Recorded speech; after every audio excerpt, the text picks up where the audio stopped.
Hi, I'm Carrie Cassidy from Project Camelot, and we're here with Dr. Brian O'Leary. He's a lecturer, scientist, ex-astronaut, and we're very pleased to be with him today.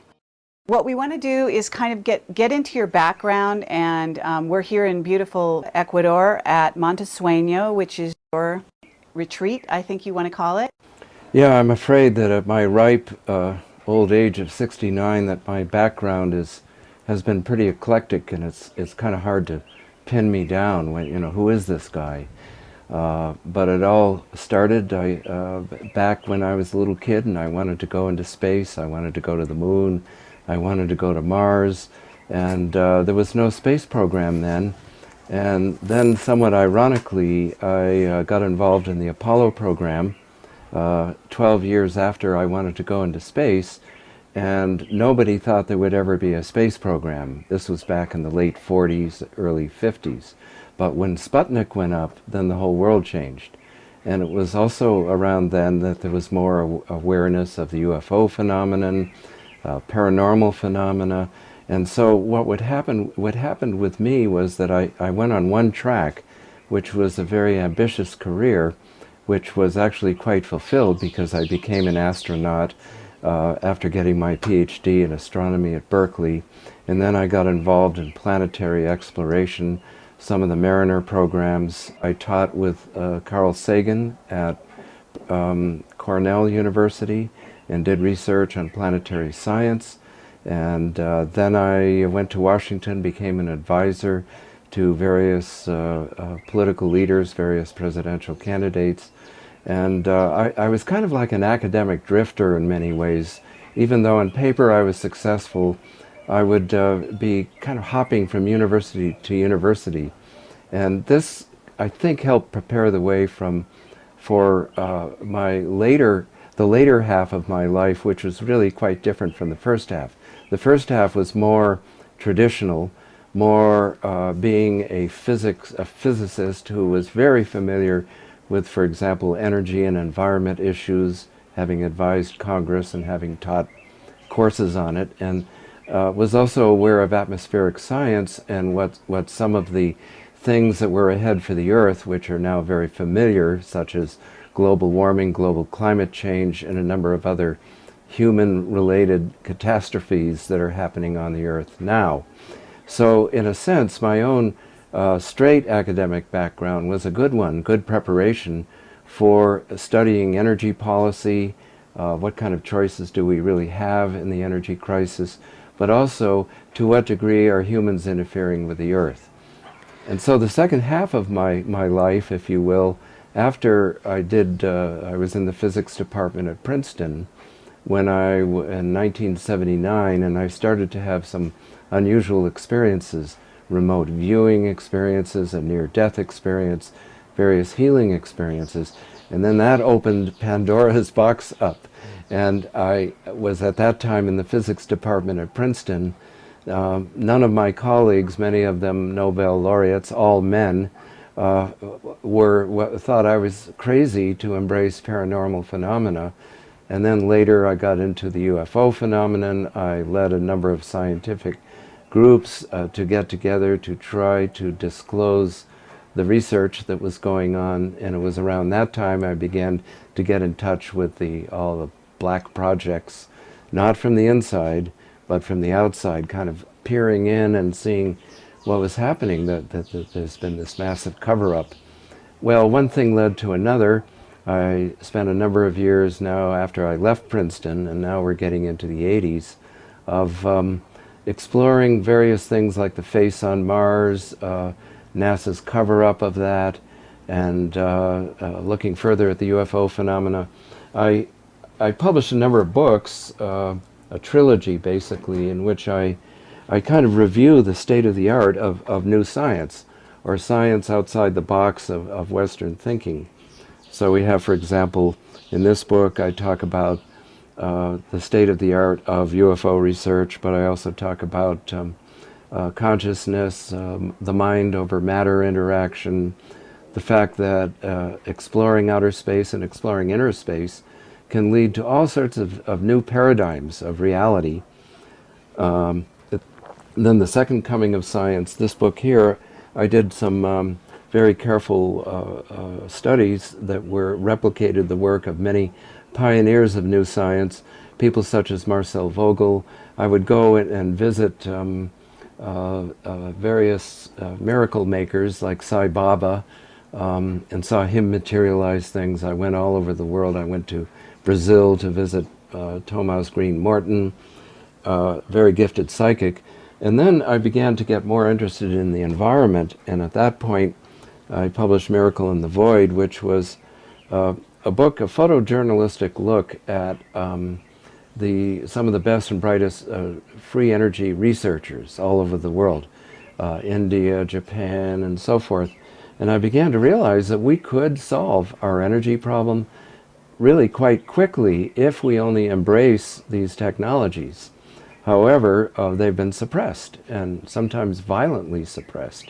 And so in this book, Miracle in the Void, which was really a collaboration with my wife Meredith, an artist, she was painting her masterpiece, The Last Supper of Gaia, while I was writing this book. And what I discovered was that paradigm shifts are more a social political phenomenon than a technological question. That it goes way beyond the drama of outside researchers coming up with breakthroughs which then are suppressed. It has to do with creating whole new structures which are unsupported by the larger culture. And that in fact what's happening now on the planet is that we are grieving the loss of Mother Earth.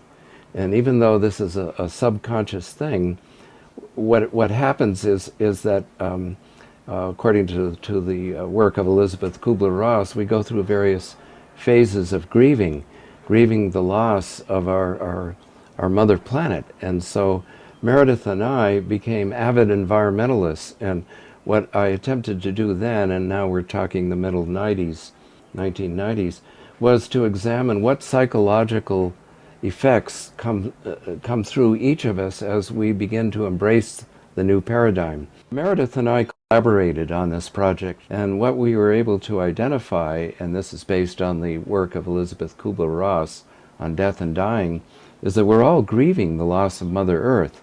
And by all, I mean those of us that are sensitive and aware of the problems that are unfolding on the planet.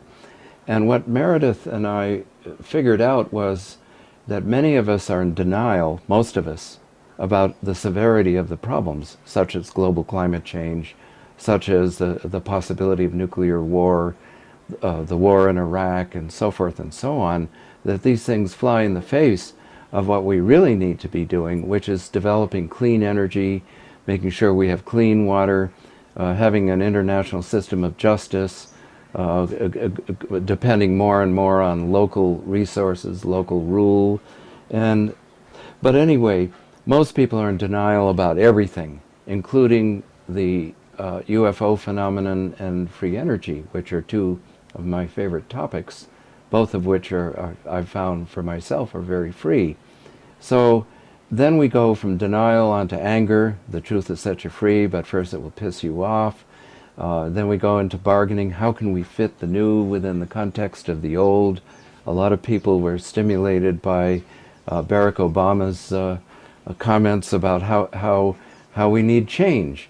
Well, the kind of change that would be implemented there is what I call incremental change, tiny little things.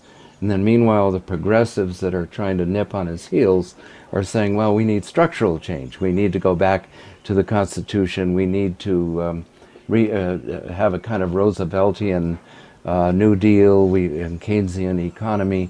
We need something that is like going back to a point of reference like the Roosevelt or Clinton administration. And that's not going to work. So when none of these things work, then according to the work of Elizabeth Kubler-Ross, then we go into depression. And a lot of people are depressed. I've noticed this. A lot of people, especially in the US, they're just not very happy with what's going on. And that happens also when people lose their loved ones. They get depressed after denial, anger, and bargaining. And then finally people get into acceptance. The point here is that the Earth is getting ruined by human intervention. I mean, it's so obvious. And that we need to seek the truth. And so part of what I did was publish a book called Re-Inheriting the Earth, which was awakening to sustainable solutions. And many of them lie far outside the box of conventional thinking. And that's why I'm so interested in the free energy question, very interested in some of the questions of ways of purifying water in ways that have not been acknowledged before. I'm very interested in the phenomena of consciousness, how combined positive human intention can really and truly change the material world. These are ideas now that are proven by quantum physics and paranormal phenomena. And so this whole array of solutions, in principle, could work if only we could change the system. Only if we could change our governance, our public awareness and education. And so that's what I've been all about in the last few years. My most recent book is called The Energy Solution Revolution, which is based on my 20 years of experience at examining the proofs of concept of free energy devices. And by free energy, I mean, free energy is sometimes a funny word. Maybe we could use the word solution energy. These represent quantum leap breakthroughs from what we now know that's going way beyond solar and wind in terms of cleanliness. It's actually, it's sort of analogous to the information age. Who would have ever imagined that computers and internet would have existed even 20 years ago? It was only a small number of people who foresaw that. And what I foresee, along with many colleagues who've been suppressed, is that we can have a free energy or a solution energy culture in the world. And by solution energy, I mean vacuum energy, energy from the vacuum of space, which is well known to the yogis, that everywhere has enormous amounts of potential energy, if we can only tap into it. And there are ways of tapping into it. And so some of my world travels and the work of my colleagues and various professional organizations has proven beyond any reasonable doubt that these forms of energy are unprecedented. They do exist. The Wright brothers have already flown on this one. We're just not making practical use. And the reason why we're not making practical use of these energy sources is because they are suppressed actively. The people that work on these things are threatened, assassinated, and manipulated, bought off. When somebody gets near realization, that's when the big boys go in. And this has happened again and again and again. So that's a very important part of the awareness training of the general public. And it's also part of the very important work that Project Camelot is doing, which is to interview many people formerly in the inside, maybe still in the inside. I've never been on the inside, but I sure know how the inside works and what their agenda is and their motivations, which flies in the face of developments, potential developments as free energy. And we all know also, and many people don't quite understand it, is, well, if it's real, then we'd have it by now. Just go down to Kmart and get my little solid-state power pack, and we can go off the grid system. Everything is clean. Everybody's happy. But it doesn't quite work out that way.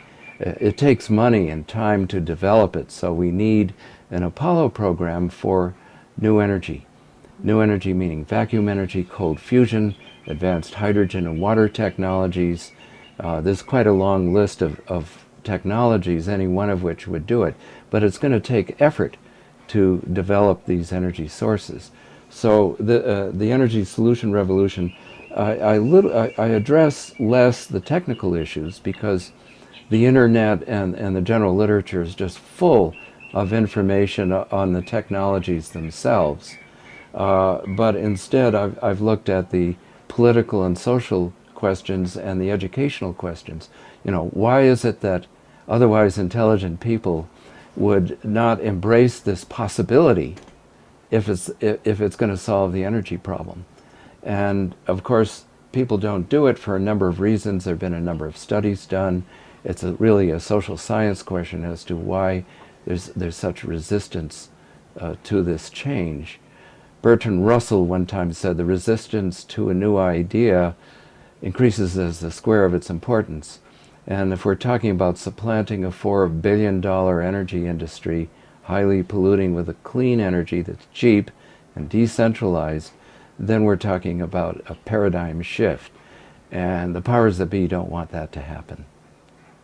Okay, Brian, that's a wonderful summary of everything you've been involved in over the past few years. What I'd like to do is actually go back in time and get something about kind of the things that triggered you to become the man you are today, because clearly you've had a huge sort of arc, learning curve, whatever you want to call it, in which you've really traversed, I mean, quite a gamut of things and concepts, and actually as a scientist you've moved quite a distance from being sort of hands-on scientist, I guess, that is conventionally thought of as a scientist. You've actually become something of an innovative thinker, and even maybe loosely a philosopher. And but you've never lost sight of the science. So it's, you know, at this point you're really an interesting combination of these things. And so what I'd like to do is talk about your background as an astronaut. And you were preparing to go to Mars, I understand. Yes. And yet you never went. And if you could tell me a little bit about what was going on in your head back then when you were, what do you say, in the astronaut program. Where were you at, you know, psychologically, so that we can kind of get the arc of change, because I think that would be fascinating for people. Yes, Carrie. Yeah, that's a good question and a complex one. But I think from a very early age, I've always been a visionary. I've thought outside the box. When I was a little kid, I was drawing rockets and wanted to go to the moon. Even my high school yearbook says, under my name, he wants to go to the moon, and people were laughing. This was before Sputnik. This is and wonderful. Everybody thought I was crazy. Okay. And then I majored in physics. I didn't enjoy it. It was kind of dry, but I realized that I'd better know some of that stuff if I wanted to go to the moon. And then, as luck would have it, of course, John F. Kennedy in 1961 set the lunar landing goal, and I got very enthused. I was in graduate school at the time. A few years later, got my PhD at Berkeley in astronomy and planetary science. So I had really prepped myself to go to Mars, because my PhD thesis was about Mars. And indeed, I was selected to go to Mars. I was even asked by the selection committee in my interview, would you be willing to submit to a hazardous 2-year journey to Mars? And I said, fine. I don't know whether my wife would like it, but I want to go. I was gung-ho. I had a crew cut. It was very different from the way things are for me now. It was later I became a hippie, sort of, you know, a alternative thinker, shall we say. But that I think all of this was inbred in me, and I'd always had problems with authority. I always had problems with rules, and that's one reason why I'd go from university to university. I was recognized more for mediocrity and doing research on tiny little specialties. I was well rewarded when that happened, but when I had some visionary idea, such as space colonies or mining the asteroids for their raw materials, people would scratch their heads and say, well, this guy isn't quite with it. One colleague said, Brian, don't have such an open mind that your brains will spill out.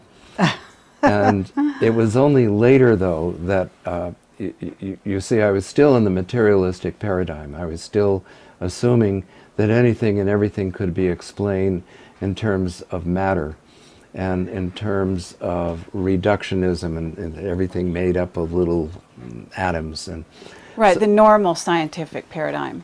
yeah. So what happened to take you from the astronaut program to actually being a professor? I understand you were tapped, but you also sort of left the astronaut program. So how did that happen? Well, I left the astronaut program because they canceled the Mars program, and I felt that, and we knew that the space shuttle was coming along, but the wait for that would have to be at least 15 years, and we also had to fly high-performance jets, and I calculated that I'd have a 1 in 5 chance of being killed in a jet accident, which is both Air Force and astronaut statistics, even before I got to see a space flight. And it would just be into Earth orbit in the space shuttle. So I decided right then and there to quit. And but there was an additional reason, and that is that the reason why NASA canceled the Mars mission was because we were getting involved in Vietnam. So I really got pretty angry about the Vietnam War, for me personally as well as for the whole country, the whole world. And so I became a leading war protester. Carl Sagan called me from Cornell and asked me to join the faculty. I accepted the offer and spent many years at Cornell in the astronomy department, planetary science department. And then I became very creative in research then, but still within the bounds of Western science, but in the planetary exploration program. That was for a period of about a decade. And then after that, I got more politically involved, and I advised a number of presidential candidates, George McGovern, Morris Udall. I worked for Udall. I was his energy advisor when he ran for president. He was a very environmental congressman. I advised Jesse Jackson on converting the huge aerospace capability we have to peaceful purposes, like developing solution energy and other programs that would be of use to the public and not just to this hungry elite. And it was around then that I really became rebellious. I went from university to university, and I never was satisfied. But isn't there a time in which you and Carl Sagan sort of had a falling out or a distancing? Can you describe what happened there? Yes. Well, for one thing, Carl was very angry I left Cornell when I did. It was one very cold, snowy day in May. I landed in Syracuse, and there was a horizontal blizzard in May, and I said, that's it for upstate New York. And Carl thought that was very frivolous, because, of course, he was kind of an empire builder kind of guy. And he also had a huge ego, and it was only later when I began to embrace the UFO phenomenon, the cover-up, studying all these organizations that were covering up, and having some direct experience myself as a researcher, no longer beholden to funding from NASA or the university environment, that I began to double-check some of Carl's work. And I saw, for example, the famous face in Cydonia on Mars, photographed by Viking in 1975, which shows this gigantic human mesa that resembles a human face about a mile across. Carl and I debated this, and it was very, very disappointing to me, because not only was Carl wrong, he also fudged data. He published a picture of the face in Parade magazine, a popular article, saying that the face is just a natural formation. But he doctored the picture to make it not look like a face. And I began to realize just directly, from a scientific point of view, not only hearsay, that this man was colluding with NASA, that there might be more to this than before. And then when I started studying things like MJ-12 and other organizations that were covering up the UFO phenomenon, Carl was on a committee with a number of notable people. There was a report issued by the Brookings Institution in 1961, and that's about when I knew Carl. During those years, the 60s mostly, is when I worked closely with him, that he and this other group said, well, if any ETs ever showed up on the Earth, it has to be covered up. That's the only way we're going to be able to manage this, because if we can't, then we're going to it would be too much of a culture shock. So their recommendation to the government in 1961 was to cover up the UFO phenomenon. And I think in a way that provided a justification for the ongoing cover-up. way back in '61, was to keep things secret. And of course they still So are. at what point were you, where did Hoagland come into this mix? Because once you were talking about the face on Mars, I have to assume that you had some interaction with Hoagland. Yes. Yes, he actually, he's a great catalyst. He's very articulate, he's very bright. He had some very good ideas. He came to me in about, I think it was, around 1980. It was a few years after the Viking mission, and I was still involved with the mainstream then, so Dick Hoagland wanted me, still being a somewhat mainstream planetary scientist, to listen to him, listen to his presentation about the Cydonia face. And he made a presentation which I thought was very good. He asked me to check his work. I thought a great deal of the work was extremely well done, and which I vindicated enough to say that, yeah, I too would like to get into this research. And then the research started to snowball. So that was the good news. The not so good news is that he also made a lot of claims that were certainly not correct. They were scientifically not well grounded. He was arbitrary in picking some of the points in the region as control points for various geometric alignments, which were simply not true. So I also had a somewhat of a falling out with him because, you see, most scientists, people trained as science, as a scientist, and in a way I still defend mainstream science in terms of methodology, that you have to have your work subject to peer review in order to get it published, and I think that's very good. It's really good to preserve the scientific method. So I found myself in this odd middle ground between people that were outside the system making claims, such as Dick Hoagland did, some of which are very, very substantial and good, and then on the one hand and on the other hand using strict scientific methods to approach these questions. And eventually some colleagues joined me, and a number of us now have worked together, such as Dr. Mark Carlotto, an imaging scientist, Professor Stan McDaniel, chairman of the philosophy department at Sonoma State, Dr. Horace Crater, professor of physics, University of Tennessee, the late Dr. Tom Van Flandern.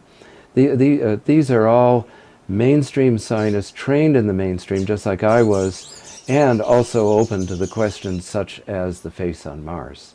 So in a way, it was a kind of a roundabout way, because I now that I was out of the mainstream, because all I have to do is stick my neck out a little to be totally ostracized by the mainstream scientific community, and that happened around 1980. Was that when you were at Princeton? Yes. Okay, so because I know there's some parallels between you and John Mack, the late John Mack, and I know you know him, or knew him, and how he was treated by Harvard. Yes. And so, can you talk a little bit about what happened to you at Princeton?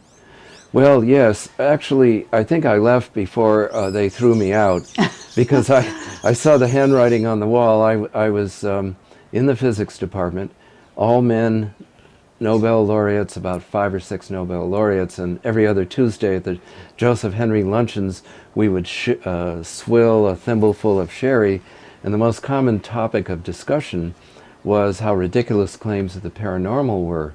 And meanwhile, I was sneaking off to workshops on the weekends. I did a LifeSpring training, I did a number of other healing seminars and so forth, and I started to step outside of the box, and I found that they were very wrong. But my colleagues were also, they had more power than I did at that time. So I felt the most prudent thing to do was to simply leave, and that's what I did. And whoa. But how did their antagonism towards you manifest in that setting? Well, for one thing, when I left, there were no regrets, because the word got around that I was going off half-cocked here and embracing paranormal phenomena. They were looking askance anyway, because at that time I was working with Professor Gerard O'Neill on space colonies, and even those concepts were a bit far out for the other physicists there. So it was like a double whammy, and so in my case I left before they could have cause problems. And Whereas where did John you go Mack, when you say you left? Where were you headed? Did you know where you were headed, or were you no, just leaving? no, I just left. I just Oh, left. And fascinating. Because that's huge. At that point, I mhm. mean, wouldn't you say that that's your major break with academia? From then on, you Yes, kind of took a trajectory that actually yes, went like that, in a yes, sense? yes. I did, in the interim, I had a near-death experience in an auto accident, which Ah, prompted me to go to California. Go west, young man. So I took all my worldly possessions and bought a beat-up old Ford van and threw it in there and drove to California in 1982. wow. And this was just after a near-death experience I had in an auto accident, which was yet another paranormal indicator that where I was and what I was doing was not working for me. When you say you had a near-death experience, I'm not sure how you feel about that, but is it possible to convey to us what connected that experience with the paranormal? Did you actually, meaning, did you die and see certain things? My near-death experience was during an auto accident on slick ice that suddenly appeared. And fortunately, I was by myself. I did several flips. I was going 65 miles an hour. I ended up in a ditch, accordion style. But my experience of the accident was none of the violence, but instead a brilliant light. First of all, bobbing spheres, and then a brilliant light that I wanted to become at one with. I did become at one with it. And then the next thing I knew, I was sitting in the driver's seat, dazed, shocked, and a man was at the window of the car. He was a professional auto insurance adjuster who had witnessed the accident and said, "I'm amazed you're alive, let alone uninjured." And that to me was a profound experience because at that point, I hadn't studied the paranormal very much. I was still at Princeton. I was just getting my appetite whetted about some of these things, about human potential and about my own experiences. I had remote viewing experiences. I had the near-death experience. I had healing experiences. And that was kind of my signpost to leave Princeton and to just go on my own. And that was a risky thing. I ended up in California and LA looking for a job in the aerospace industry so I could get my kids through college. But to do civilian work, I did find a position with Science Applications, which turned out to be it's one of the black budget Beltway bandit groups. But I wasn't involved Is in that SAIC? SAIC. Yeah. Yeah. They're notorious, actually, for being part of the black budget. Yeah, and I had nothing to do with it. I refused to do any work for the military, even peaceful work like satellites to just sense threats, to defend themselves. I was even offered to do that, and I refused to do it. And after 4.5 years, just before I got it vested in my retirement plan, they laid me off. And they had good reason to, too. I didn't pull in any money. And so it was then, and now we're talking 1987, that I made a clean break with the mainstream.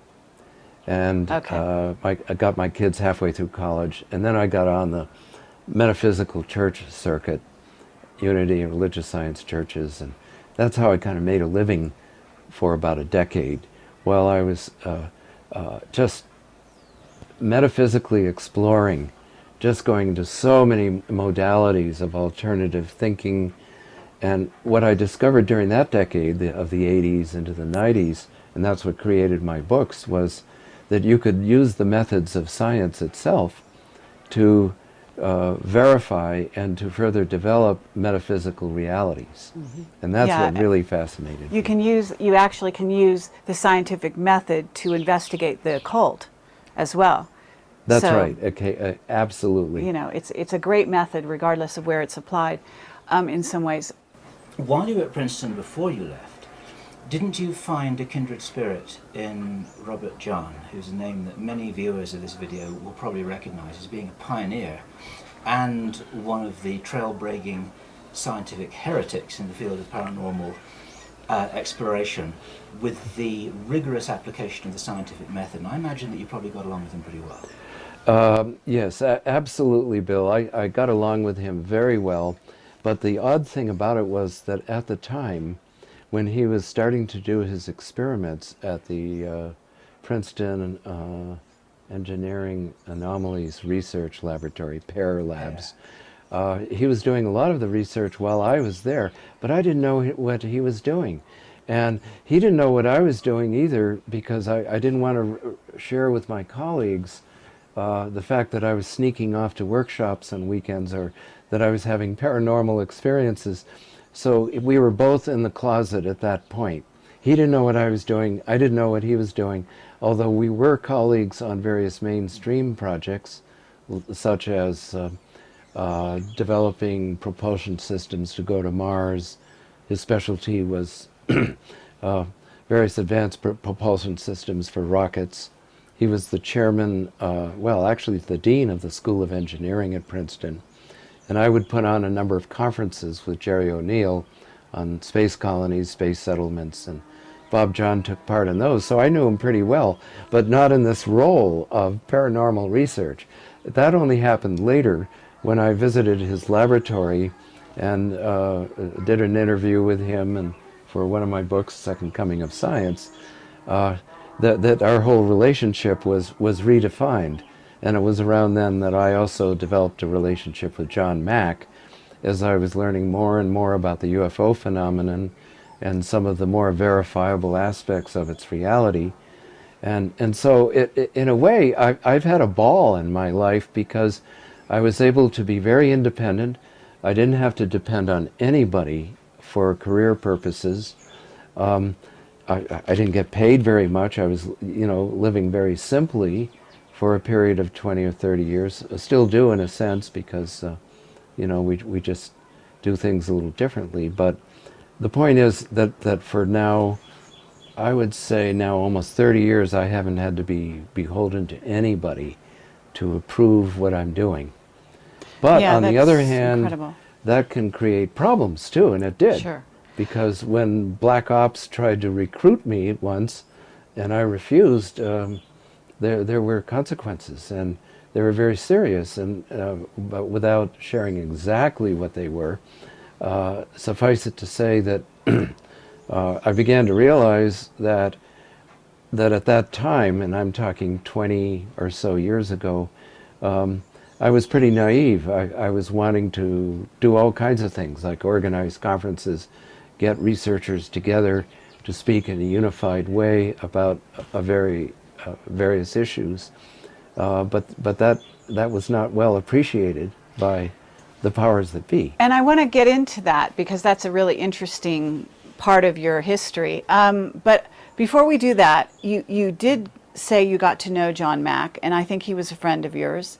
Yes. And I was curious, did he ever, I don't know, regress you? Did you have what he would consider a contact experience? Not to my knowledge. I didn't have that kind of relationship with him. The relationship was more like when I was really heavy into UFO research during the 1990s, I was attempting to piece together the best information that was the scientifically most grounded, and also find out, well, what is the contact experience telling us? And this led, on his part and my part, to have a profound sense of colleagueship and deep concern about the fate of the Earth, the fate of our culture, because the environmental problems are so severe. And that's because the contactees were coming back with this message, basically, kind of almost across the board. Is that right? That's correct. His book, Passport to the Cosmos, which was his latest book before his untimely death, was really an account of that the most common denominator of the contact experience is that the visitors are telling us and doing graphic, emotionally charged images of what the Earth would look like if we keep doing things the way we're doing them. And so John came to this issue from the point of view of abduction research. I came to it from the point of view of just looking at the numbers, at just how the state of the world is just miserable, that we've got not that much longer before tipping points will destabilize climate and all sorts of catastrophes. And that's even setting aside the possibility of nuclear war, of bankrupt. Well, everything's getting bankrupt now anyway. I mean, it's disaster ahead unless we change our ways. And John kind of saw the light. Robert John at Princeton saw the light. And little by little, you see, as scientists, we as colleagues came together. But it took a long time. We've been divided and ruled. Would you say that in some ways you kind of became a figure or a central person around which a lot of these people could come together? From the one hand, the UFO researchers, I know that you started setting up conferences. You would bring them in, but on the other hand, you were actually bringing scientists to the table, such as, you know, John Mack and Robert John. That's correct. I co-founded an organization called the International Association for New Science. And we had annual conferences between about 1989 and 99. And the other co-founder, God rest his soul, Maury Albertson, he was a professor of civil engineering at Colorado State. He and I and one other fellow basically founded it, and we had conferences, and we'd convene people in various disciplines in what we would call new science, which would include free energy, UFO research, paranormal research, reincarnation research, and we'd bring in some of the best scientists in those fields, and we'd create a collegiality and also do a public program of lectures that would then pay for the travel of the people. We kind of worked on a shoestring budget. I'm sure you're familiar with that one. But there was a lot of ambition and motivation. Maury just passed over, but at the ripe age of about 90, so he's one of my heroes. A lot of my heroes have passed over, and some of them more recently than others, so it's kind of like a lonely business sometimes. So it was during the time when you were putting these conferences together that you actually felt there was a hit on you from the secret government, if you will. Is that correct? Well, I mean, I'm not sure how you would term it. Yeah, let's say that I've had a situation that was threatening to me, and it was as a result of some of my work, and also it's happened to many of my colleagues as well. So that my efforts to unify organized scientists to express freely was like a lot of other researchers was considered not so good. So but at that point, I understand that was sort of one more brick in the wall at that point, but you didn't actually stop doing the conferences because of that, did you? No, I kept going. Mm-hmm. I kept going. And so all those years... And I lived to tell the story, and I'm very grateful for that. That was through the 90s. Mm-hmm. Okay, and at some point, you also got involved with Malov. Is that right? That's right. Eugene Malov was, just kind of tell you the story briefly, was the chief science writer for MIT. He had a doctorate in education and was a brilliant writer. And in 1989, Stanley Pons and Martin Fleischmann, two chemists from the University of Utah, claimed that they made a breakthrough called cold fusion, in which when they put a palladium cathode into a solution of heavy water, that strangely enough nuclear reactions would occur in the cathode to create helium and the release of thermal energy, which was non-radioactive. It was basically room temperature fusion, which is quite different from the traditional definition of fusion, which is to simulate the hydrogen bomb and build these enormous reactors called tokamaks that cost tens of billions of dollars and would attempt to confine a plasma of hot hydrogen so that they can fuse together to release that thermal energy for generating electricity. Sort of like nuclear power, fission power, except it's fusion, and it's even more powerful. And so what went on was this kind of philosophical falling out. It was this typical scientific heresy type of thing, where the hot fusion physicists, which pretty much controlled the Department of Energy and MIT and Caltech and places like that, immediately banded together and they tried to discredit this discovery.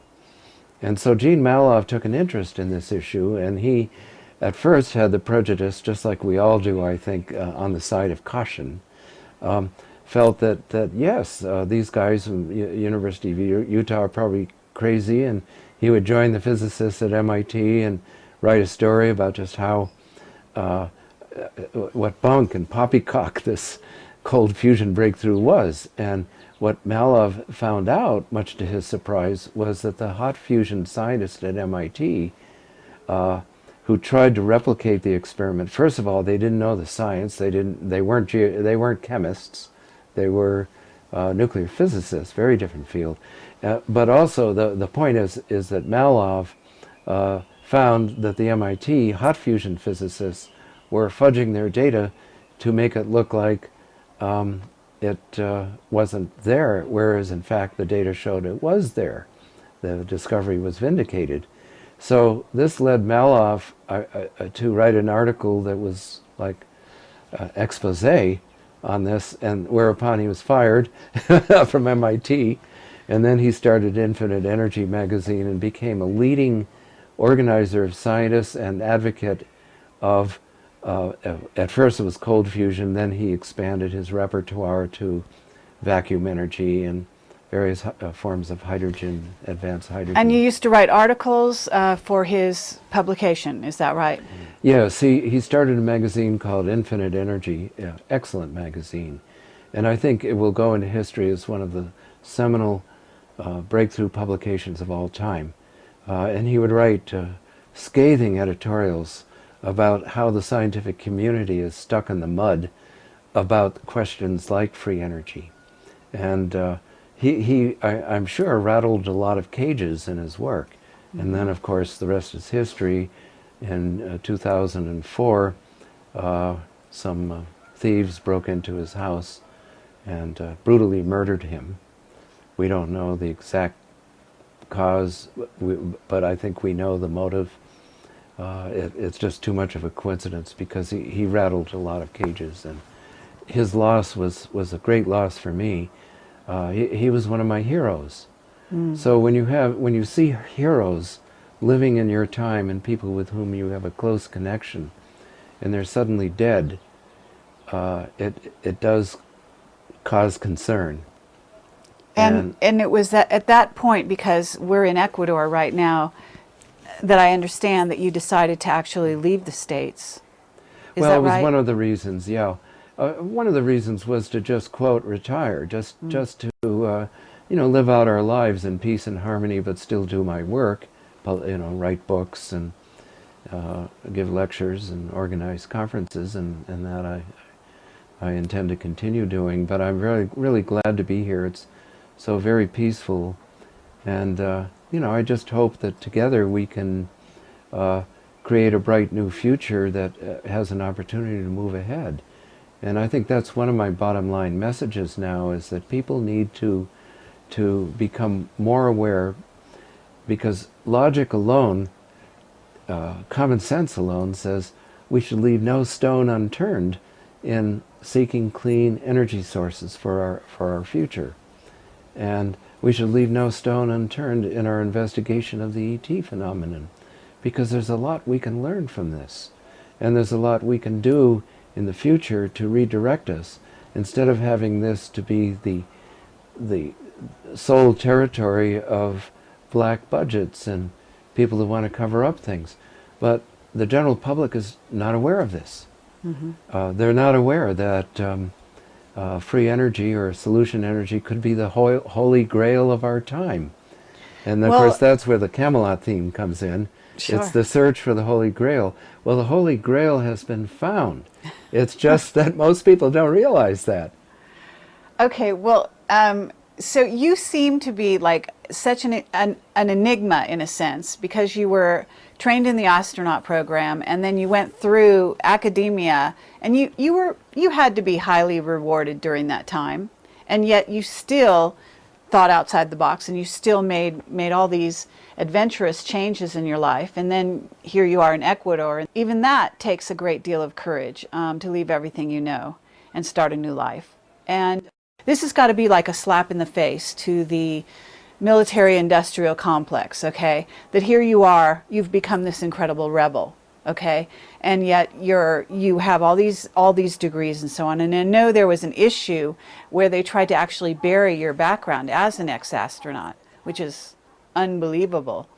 I know that there actually has been some attempt to change the definition of what an ex-astronaut or an astronaut candidate is, so that they could actually wipe your record clean. And I think you've had more than one experience in this way, and there are certainly many people out there that have had similar things happen to them, especially when they're rebels, free thinkers, people that are going outside the box of the old paradigms. So if you could talk a little bit about what happened to you. Yes, Carrie. Well, I was appointed to the astronaut program in 1967, and my title then was astronaut. I even have hanging on the wall here. I don't have the accurate date, but I'd say roughly around 1990. It came to my attention. Well, I'll backtrack a little bit. A reporter from the San Diego Union Tribune interviewed me after I gave a talk in San Diego, and part of my credentials said ex-astronaut. And one of the people on the board of the San Diego Union Tribune was Wally Schirra, one of the original 7 Mercury astronauts, who, unbeknownst to me, formed what was called the Society for Space Explorers, in which the term astronaut was redefined to anybody that went 50 miles above the Earth's surface. So, in a way, I was defrocked when Schirra hit the ceiling, and apparently the reporter lost his position. Just like the first reporter that covered the first Wright brothers flight was fired from his position by his editor for not believing that heavier than air flight was possible. So in this instance, once again, a reporter was fired for using the quote wrong credential. Well, I found that out, and then shortly after that, an organization with whom I worked some, MUFON, the Mutual UFO Network in the U.S., also it came to their attention that maybe, in fact, I was not an astronaut. And so they wrote to NASA. NASA said, well, in fact, he wasn't. And they said you were not. They actually wrote to NASA. Well, I think so. I'm not absolutely sure okay. of the details, but I can tell you who would know is Bob Bletchman, who was the lawyer for MUFON at the time. And anyway, Bob Bletchman wrote me, and it was kind of a challenging letter that basically said, many of us feel that you've misrepresented your credentials.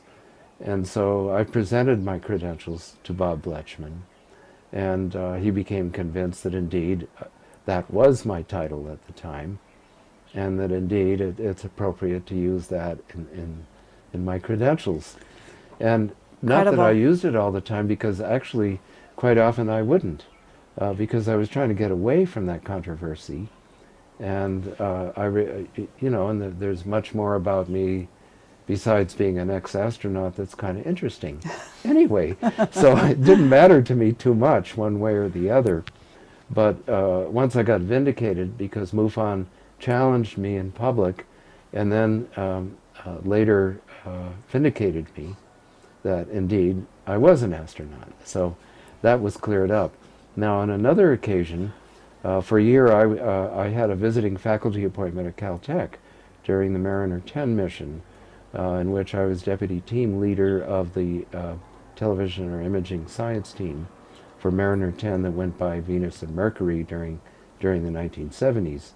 And Professor Bruce Murray, who later became the director of JPL, appointed me a deputy team leader during that time, and I was at Caltech and worked on the mission with him and some of the other scientists. And so fast forward to the year 2000, and a very bright senior honors physics student who knew that I was researching solution energies such as cold fusion and so forth, said, gee, you ought to come to Caltech. Would you like to speak at our commencement?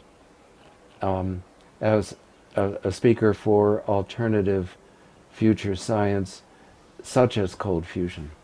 And I said I'd be happy to. So they scheduled it, they started posting things and advertising the event. And then this one professor that I had worked for, who later became director of JPL, apparently actively tried to suppress the entire gig. And then it turned out that there was no record that I was even at Caltech, denied that I was deputy team leader, denied that I was even at Caltech. But it was so simple because I had published papers well in Science and other journals, and Caltech was the affiliation that was under my name. So, and not only that, you had to have colleagues who remember you, you know, who are still there even, I'm sure. exactly, yeah, absolutely. So it's an amazing thing. Amazing So- thing. They tried to erase it, and I thought, gee, maybe I could find some paycheck stubs or something like that, because apparently I was wiped off the Caltech records that I was even there, even in their administration, because I tried to follow that one up. So if somebody, you know, was doing an article on you and wanted to investigate and called Caltech today, they will say that you never worked there. Exactly. Amazing. Yeah. Yeah. It's just shows you how the machine works. And I think that this is very instructive to many people who challenge a lot of whistleblowers on the fact that their credentials have disappeared. Yes. You know? Yes. So this is very instructive. Here you are working in free energy. You're an ex-astronaut. I know there's a video on Google in which you are actually speaking before the White House during the Bush administration, not so long ago. And, you know, very fiery, very impressive, very courageous, basically saying that Bush should not be in office and talking to some degree about the cover-up. That's tremendously courageous, and yet I didn't know anything about it until we started to investigate, you know, coming to see you and all. Can you talk a little bit about that? And then I know that you also did the same thing back in the Nixon administration, but the number of people around you was strikingly reduced. And I want to do that because I want to talk about how times are changing and what may be coming down the line. Yeah, it's very sad for me to see this develop. And yes, you're right, Carrie, that in 1970, I was an anti-Vietnam War protester, and along with other people from Cornell and many places, there were about 100,000 of us. When Cambodia was invaded, we marched on Washington towards the White House, and a number of us locked arms that were leaders of this protest and tried to walk between a line of buses that was blocking the White House from us. And we were fully expecting to be handcuffed and arrested, which was fine, you know, it was an act of civil disobedience. And instead we were invited into the White House to express our outrage with some of Nixon's advisors. And then just after that, some of us, I think the interview with me was a lead story on CBS Evening News. That would have been, and you could probably even look it up, I think it was April 30th, 1970. And there was also there's a certain number of people that attended that. 100,000. 100,000, which and is by contrast, amazing. I joined a protest march onto the White House in 2007. No, 06. It was the 5th anniversary of 9/11.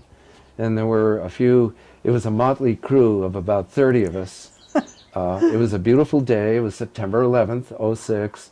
And we marched to the White House, and some of my 9/11 truther friends and I gave little speeches in front of the White House. And what I felt there was that Washington had changed, that it was no longer a place where there'd be any democratic discourse. Instead, it was a locked shop. It was like people were robotically walking around business as usual. And to me, 9/11 truth is sort of like a metaphor for what's going on now. There are other truths too, of course, like solution energy truth. Truths that are being covered up, but it's being covered up also by people who are otherwise intelligent and free thinking and progressive. Those people aren't there either. They're buying into the system. The system itself has become kind of locked up. And this is so sad to me.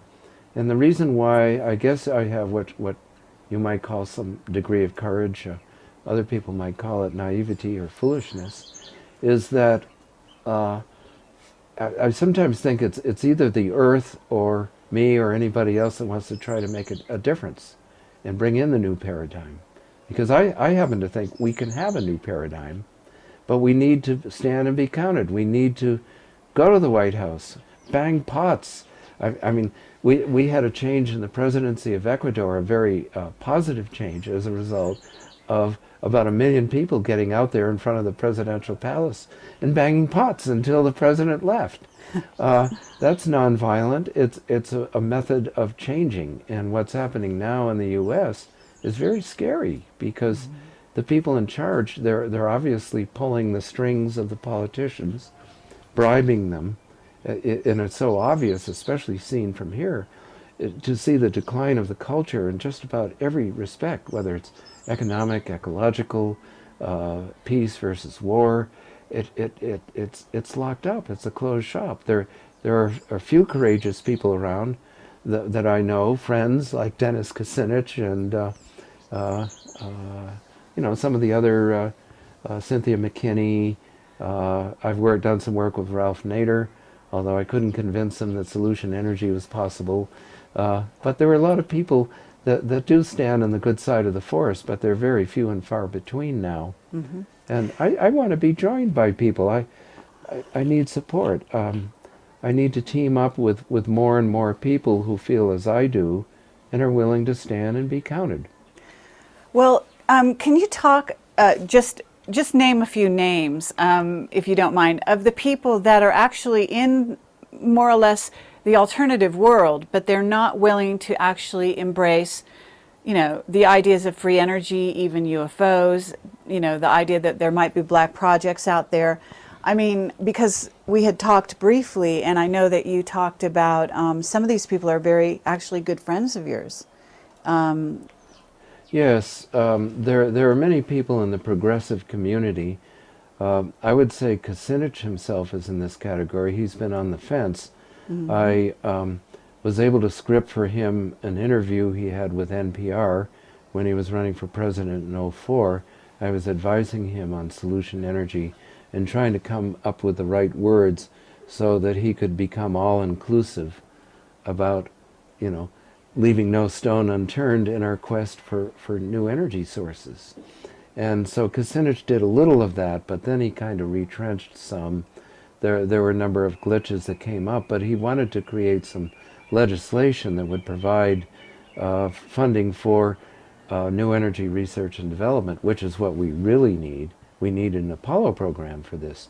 We need to bring people under one roof to research it, or right. to somehow in other ways support the work.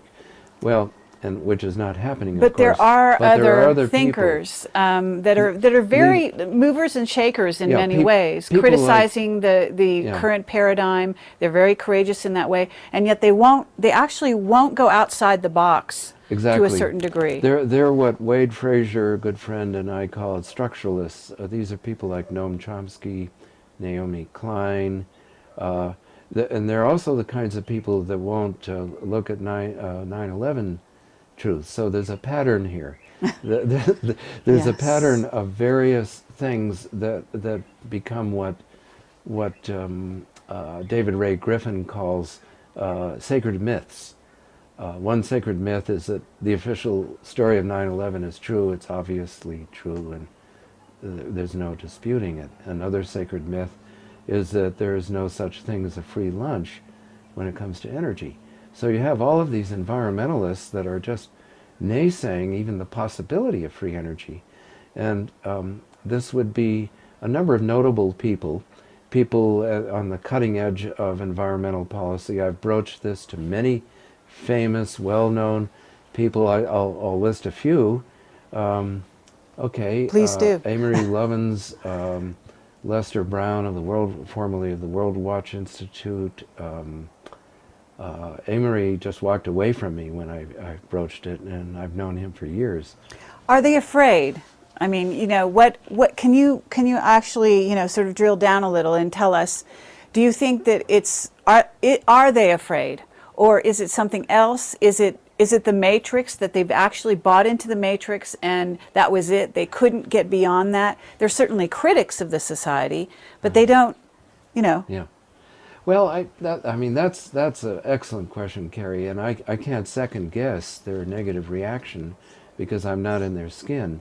But it might be a blend of the two. I know that it was politically correct and sort of de rigueur when I was in the mainstream of science to naysay and deny anything that fell outside the box, and then I was accepted. So some of it's cultural, for sure. Somebody like Amory Lovins or Noam Chomsky or Naomi Klein, and there are many other names too. I mean, I could probably pop for several more, whose bias is, or let's say critique of the culture is narrowly confined to certain areas. Now, on the other hand, I have to grant them that maybe they just didn't have time to look at these other things, like free energy or Okay. 9/11 truth. But on the other hand, maybe they are in the Matrix. Maybe fear has so captivated them that they're in the box. Well, don't you have a story about the carrot and the stick? I think that this would be a great opportunity to talk about it, because it may not also be just fear, but also the reward system that they get through, normal society, if you will. Well, yes, and I think that many people, and I've broken free of it, but it took me a long time, and it took a lot of truth-seeking. But yeah, a lot of people just, they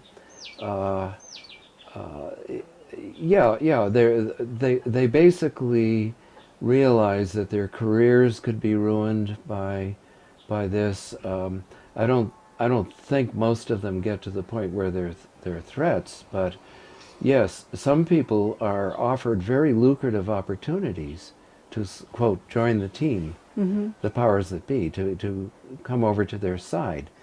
And when that doesn't happen, then often they're whacked by the stick.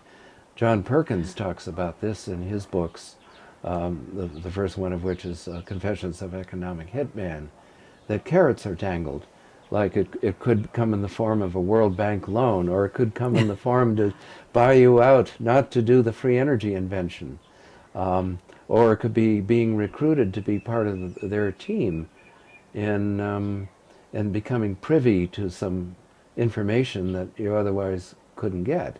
Well, certainly funding for experimentation from the point of view of a scientist, that's always the most seductive thing, one would assume. That's right, and a lot of free energy inventors now, for example, the Patent Office has a policy to naysay anything that's smacked of free energy, or the Department of Defense has the secrecy law, which says that if this device has any offense application,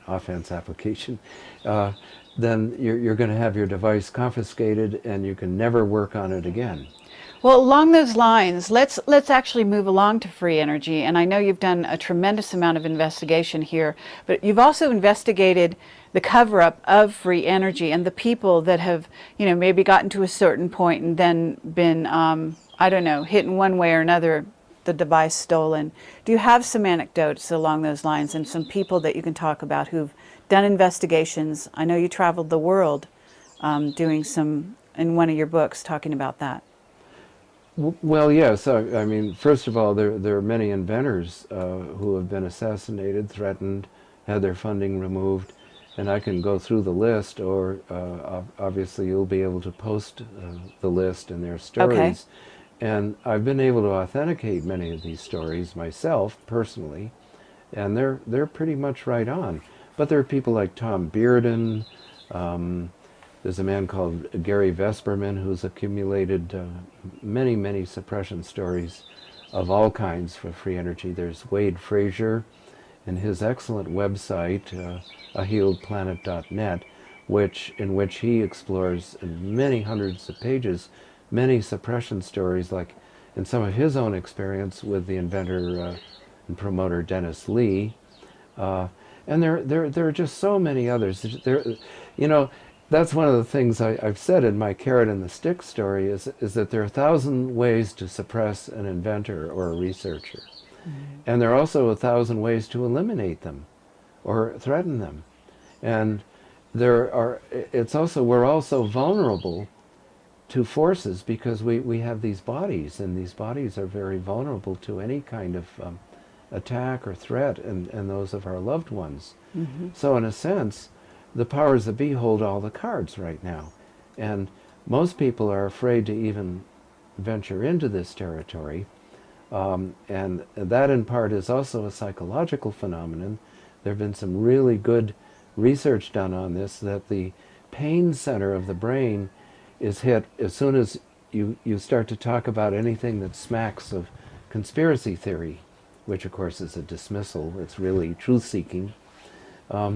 That any painful new truth is going to reach the pain center of the brain first. Whereas if you join the lynch mob, if you join the powers that be, then everything is pretty comfortable. Pleasure center, you can have fun with life. So in a way, it's me or the earth. That's the way it seems to be. And this dark agenda, which is really not so hidden now, if people only take the time out and look at that, but also look at the great promise and potential of solution energy. It's really a 1-2 punch in education that's necessary. But at the same time, I have many wonderful, dear friends, progressive people, otherwise progressive, who still can't get their hands around the free energy question, because they say, well, you know, if you show it to me, then I'll believe it. But until then, it's not worth looking at as a question. Well, George Green is a friend of yours, and certainly he's been working with John Bedini, and George is one of those people who feels, is certainly on the side of free energy and is certainly aware of it. Have you seen a device, or have you seen John Bedini's work, and what might you think of that, and so on? Oh yes, I've visited many laboratories and visited a lot of people, and I took photographs of them, but I've also investigated in great detail the concepts. Like, for example, this man is Sparky Sweet, or Floyd Sweet. I visited him in the 90s. He's passed over now. And this is a specially conditioned magnet that he was showing that produces free energy. And his laboratory was in an undisclosed location in the Mojave Desert. He had before been in LA and was broken into. His laboratory was broken into. He was threatened. They were spying on him with infrared cameras. All of this is well documented. This is Bruce De Palma, who invented the N machine while he was at MIT, and he was so suppressed by the Securities and Exchange Commission when he tried to start his own company. He emigrated to Australia. They didn't like it there either, so he emigrated to New Zealand and died young of a heart attack about a decade ago. This is some of Bruce's apparatus.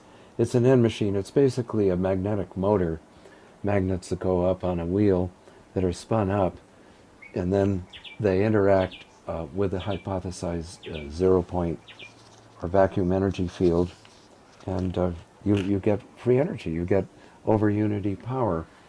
This is Paramahamsa Tiwari in India, who demonstrated a version of the N machine, which is magnets on a motor, on a wheel. Now, Tiwari is a very prestigious physicist. He works for the government of India. He was chief project engineer of their largest nuclear power plant. But the government of India gave him laboratory space and funding to develop this machine, which he demonstrated to me, and which was lighting light bulbs with the machine being unplugged. And it just was free running for 20, 30 minutes.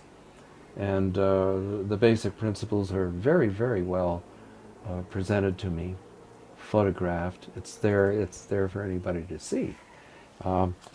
This is Shuji Inamata.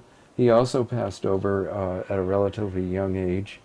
He worked for the Tsukuba space facility in Japan, also a PhD physicist, and president of the Japan Psychotronics Institute. And he had also one of these magnetic motors which was spinning up and producing excess energy. And again, he died young. Most of all these people die young. This is John Hutchison from Canada. Right. Well, we have had interactions with John, and actually we'd love to interview him at some point. Can you tell us, your take on his... John has personal psychic powers, but he's also brilliant with machines. Mm-hmm. So this is John, and he actually was taking Meredith's Camelot sword, wow. and then he took this bar of what he would call aluminium, which was thoroughly thrashed by one of his Tesla coils. And of course the U.S. Department of Defense immediately took an interest in this for reasons other than John. John is a loving, gentle soul, and he basically has demonstrated many times over how he can produce free energy just from specially conditioned magnets. Yes. He'd be a good one to interview. He's a wonderful guy. Yes. And he's also done many experiments levitating objects and producing free energy. Some of his videos are on Google, and Yeah. we've seen some of them. So this is Yul Brown, who was doing a demonstration of Brown's gas for me, which was, again, anomalous amounts of energy, just brilliant light in his welding system. And Tom Bearden, Moray King, these are leading theorists. So these are people that I visited over the course of about 10 years and have reported on. This was a meeting of free energy researchers that was convened by a software billionaire in Estes Park, Colorado in 1993 and 94. And there are a lot of... and the software billionaire was, could we name him? Well, I think I'd rather not, because my comments weren't always positive, but he convened these people with the intention of trying to find out the best and brightest researchers and the best concepts to fund. Okay. And then he suddenly did a reversal and said, no, I'm not going to fund any of this, because my marketing people told me that we were not dipping into the river of optimized profits. In other words, when you're in the toe of the profit curve, we're still at the research phase of a research and development cycle. Mm-hmm. So that's what the government is supposed to be doing. The Department of Energy is supposed to be funding these things. And my God, they're hardly even funding solar and wind. They're totally steeped in nuclear weapons, nuclear power, and fossil fuel power. But in this picture, there's some people, really sad cases. This was Stefan Marinov, who was the Europe's leading free energy inventor and researcher. He was a professor of physics at the University of Graz in Austria. Jolly fellow, wonderful man, just positive and upbeat. And a few years after that, this conference was, he was seen jumping off the 10th story of the library building to his death. Incredible. And some people saw him going backwards, so it looked like he was pushed off. Mm-hmm. And again, it's just another one of these cases. There are many other people in this picture who are no longer alive, but these are the leading free energy researchers from all over the world. And Jim Carrey, who was filming Dumb and Dumber while we were trying to get smarter and smarter. Yeah, interesting.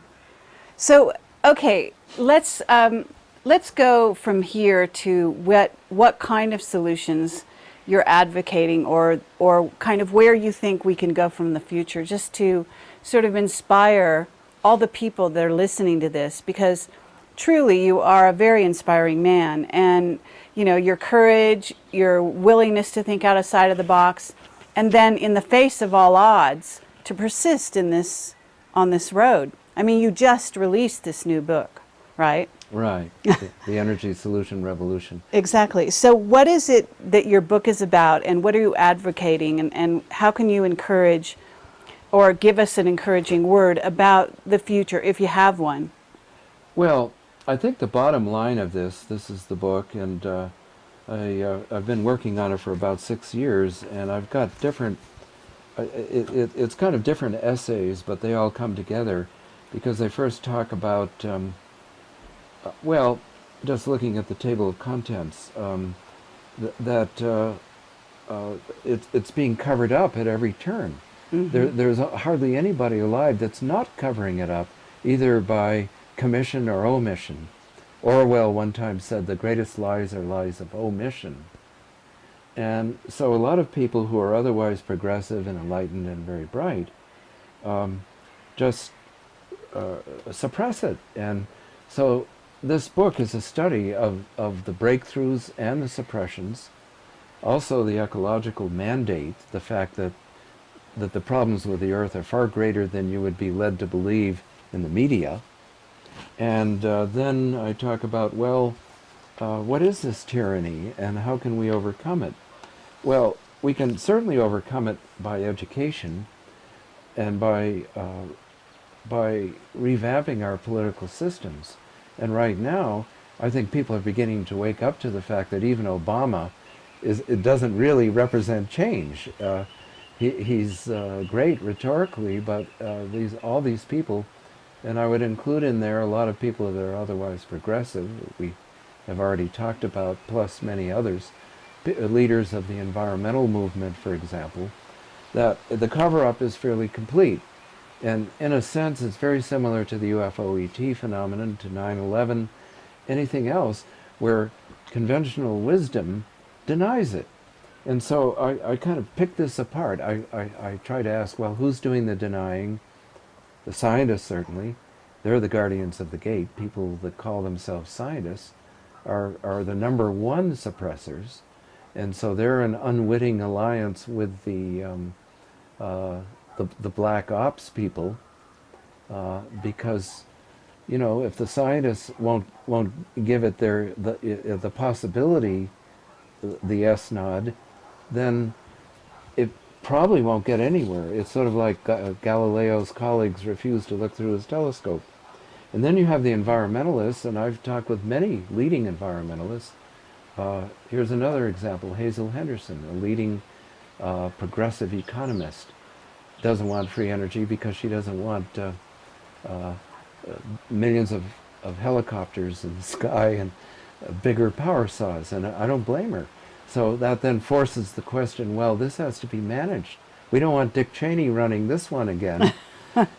Exactly. So the environmentalists are suppressing it. I don't know of a mainstream environmentalist that's even willing to give it a moment of thought. Al Gore, there's another example of somebody who I've written letters to him. He doesn't answer. So my battle is very lonely. And then what else? Well, there's the corporations. The CEO of General Electric wrote this editorial for the Washington Post saying that we need the courage to change to new energy solutions. And then he mentions the conditions under which this has to happen. One is the creative mind. He thinks, yeah, we have that, you know. And then the second one was it must turn over a profit. And then the third one was the American will. And he sees the third ingredient lacking. I see the second ingredient as interfering because General Electric's profits and their shareholders depend on their making nuclear power plants and gas turbine plants. If you were to have a free energy gizmo that could fit in the palm of your hand, just like your dictaphone there, that could produce 10 kilowatts of power, which I fully believe can happen someday, General Electric is not going to want to develop it because it would take away from their business with gas turbine plants and nuclear power plants. And so the condition to turn over a profit, I kind of argue, well, how much profit is enough?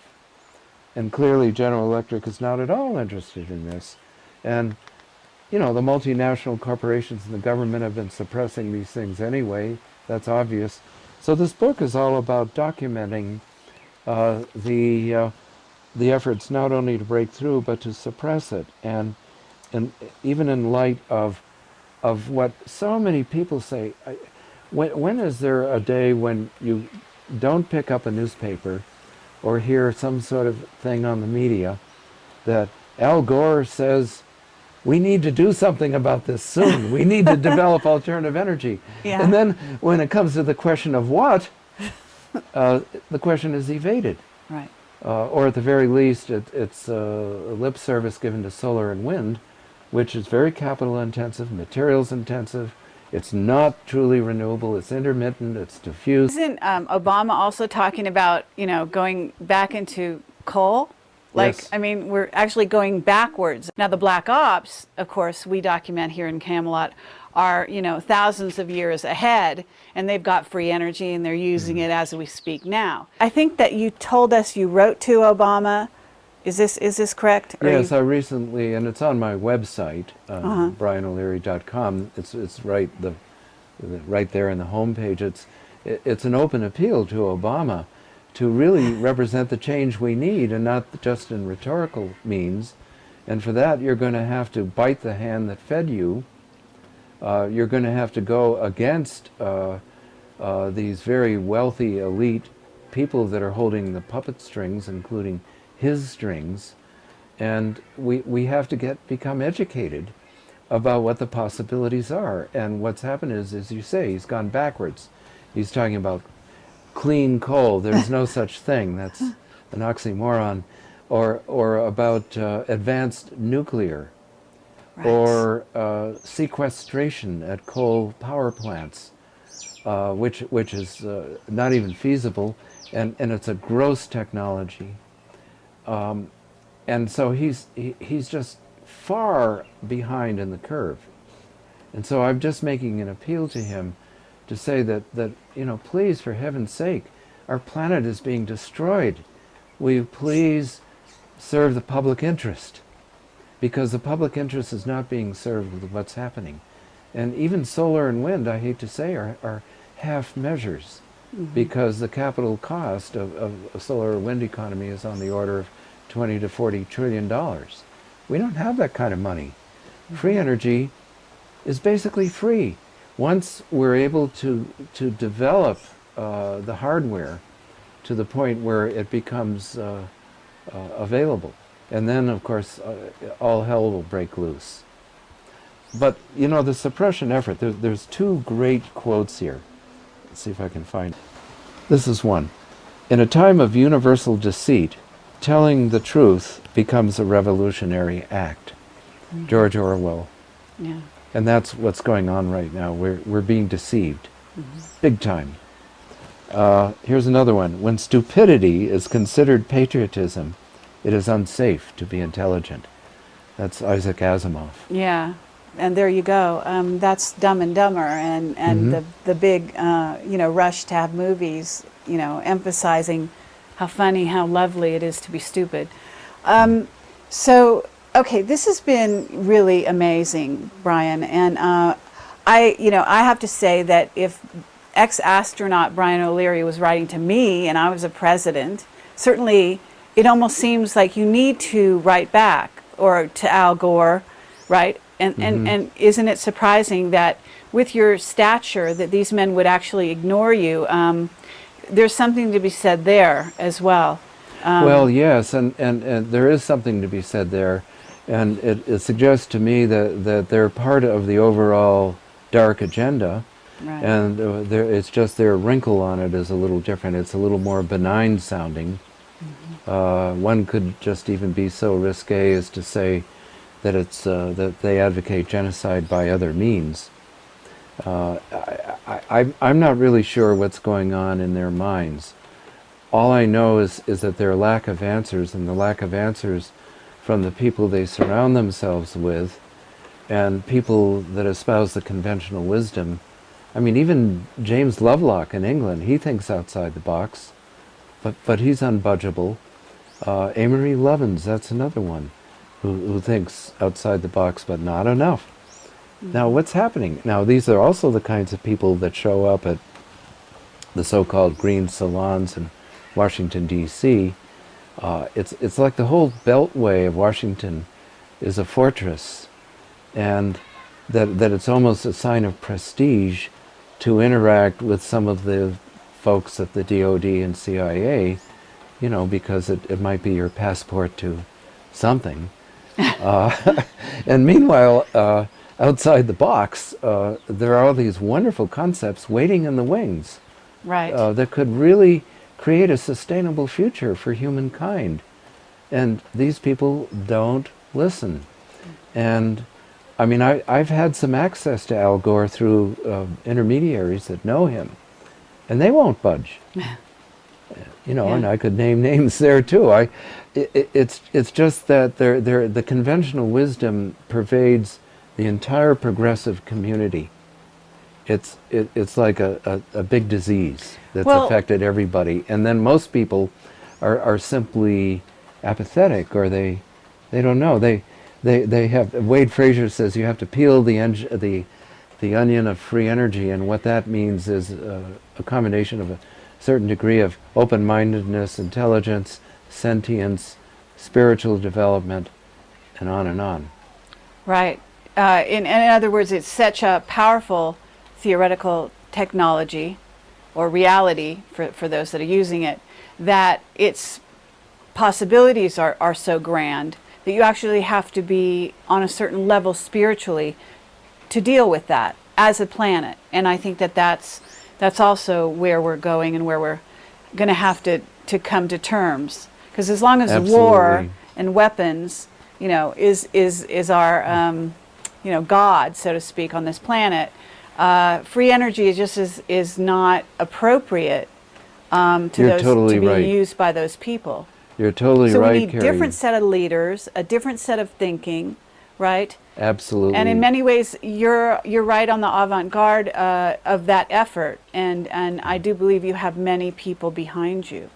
Well, that's good, Carrie, and they're now kind of divided and ruled, and of course part of your effort and your search for the Holy Grail, which this is a part of, a significant part of, Yes. could create more strength in numbers of people willing to stand and be counted for proposing these alternatives, because I too would be actually opposed to the development of free energy if the powers that be continue to be in power, because they would abuse it. Right. They would misuse it. They would, just like in the ET phenomenon and back engineering and so forth, they'd keep it in the black and use it for their own purposes.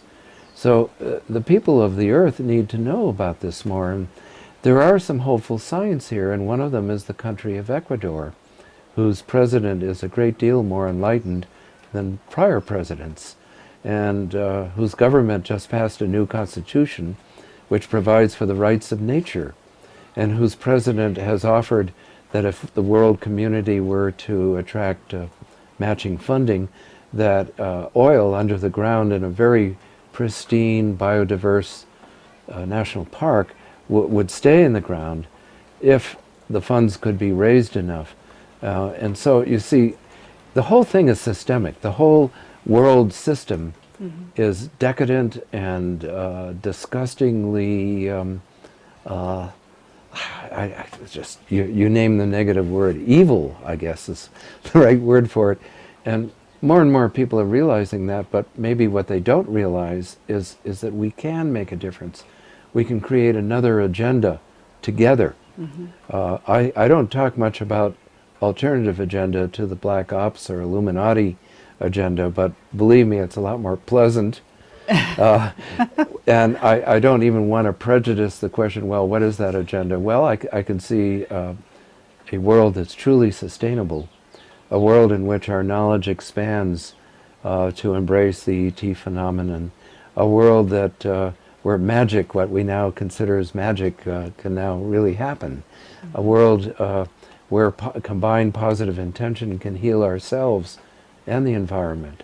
Absolutely. And where consciousness, which is really the science of the 21st century, can burst forward in very dramatic counterpoint to what now is happening. Okay, well, thank you, Brian. That's wonderful, and more power to you. It's been really educational for Bill and I to be here. We want to thank you for being our host, and Meredith, a lovely hostess, and for opening your home to us. We just completed a conference here that you organized, and it was very inspiring. I think a lot of people really enjoyed it.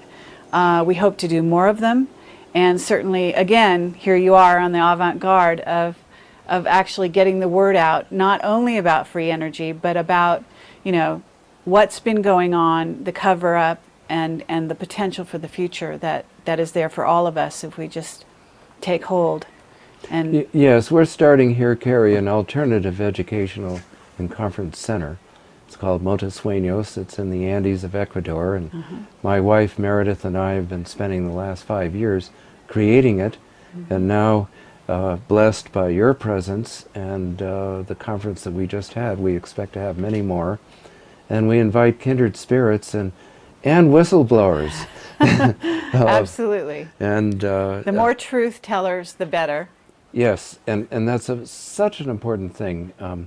That your work is very important. Somebody had to do the work. Steve Greer has done a piece of it and is doing a piece of it, and together we can then enlighten ourselves and the public about first of all the nasty truth, and then the potential truth of what could be in a Right. better world, and then to together create that world. There's no reason why we can't do that. Absolutely. Thank you very much, Brian. Yeah, I think we the one covered thing it all. is that though I've never been in Black Ops and I've never been privy to it, even as an astronaut. Yeah. And so it's funny because I know most of the people you interview have been there, and that's a whole different order of things. Right, but I kind of come on but naively and you've just skirted, you know, skirted. you've been affected by them. You know, they see you as a threat, and in some ways, that's, you know, that's just as good from Camelot's point of view. I mean, you know, it's, you know, you definitely qualify, if you will, and for better or for worse. And you know, I think that, you know, I think that the wonderful thing about your life is that you've actually lived through all these experiences as an astronaut, right?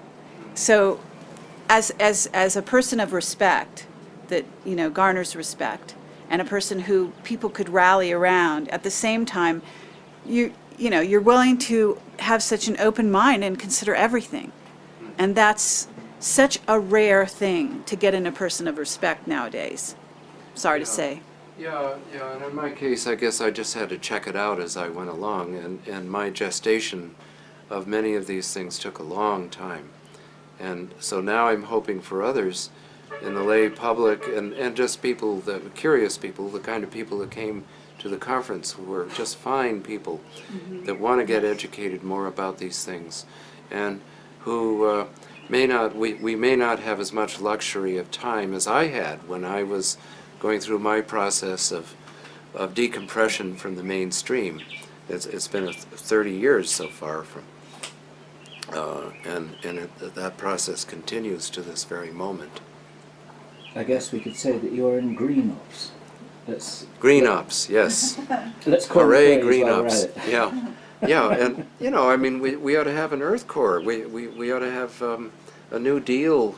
Obama could lead that would be people out to clean up the Earth and have solution energy research and development and consciousness research, and make it okay to do those things. Why not? Yeah, absolutely. Why not?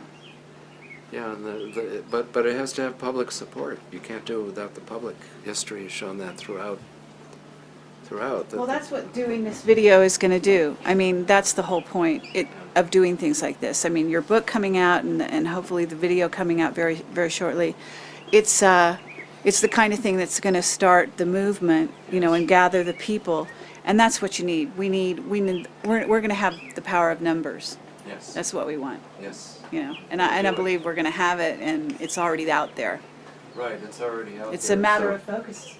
And also then the personal, it's both. It's the Earth, and then some of us in the pioneering work personally, we're safer because then our work outlives us, and there's no reason to And safety in numbers, right? safety in numbers. Yeah. Yeah. Yeah. So I'm optimistic that this can happen, that we can really do have a positive future. And that's why I'm on this planet. That's why I'm alive, is to Yeah. express that vision.